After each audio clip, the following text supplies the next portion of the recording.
Alors qu'est-ce que vous allez justement regarder très concrètement et qu'est-ce qui vous permettra de dire s'il s'agit de protectionnisme ou de patriotisme économique? Ce ne sont pas des mots qui me choquent, le mot de patriotisme. Je pense, je le dis souvent dans le débat électoral actuellement, qu'on peut être patriote et européen. C'est même, je crois, notre intérêt d'être européen en plus d'être patriote.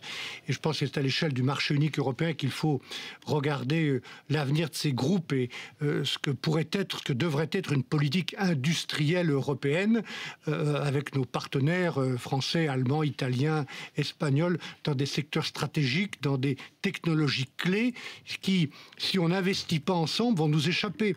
J'ai dit ce matin ce que je pense, au-delà du cas du décret français que nous allons examiner encore une fois avec beaucoup de rigueur, que la bonne protection pour l'industrie, le bon développement pour l'industrie, c'est pas le protectionnisme. La bonne protection, c'est l'investissement. C'est d'investir ensemble, de créer des emplois ensemble, d'investir dans le capital humain, d'investir dans l'innovation, d'investir dans la recherche.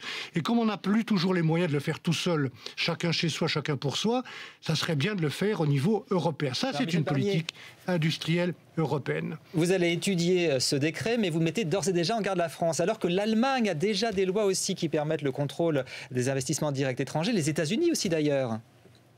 Mais il y a déjà aussi des textes français. Il y a un décret qui a fait l'objet d'une très longue négociation avec la Commission européenne il y a quelques années, le décret Loos-Villepin, qui prévoit précisément le contrôle de certains investissements étrangers en France. Le Royaume-Uni, l'Allemagne, il y a une dizaine de pays qui ont de tels dispositifs, donc ça ne me choque pas que la France en ait un.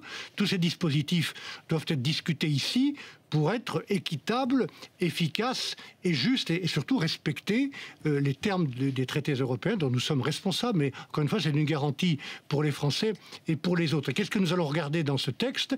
C'est si il est bien proportionné et s'il prévoit des cas de contrôle ou d'interdiction dans les sujets prévus par le traité. Je répète, ordre public, sécurité nationale, pluralisme des médias, mesures prudentielles. Voilà ce que nous allons regarder. Encore une fois, c'est un examen que la France a intérêt à demander et qu'elle va demander.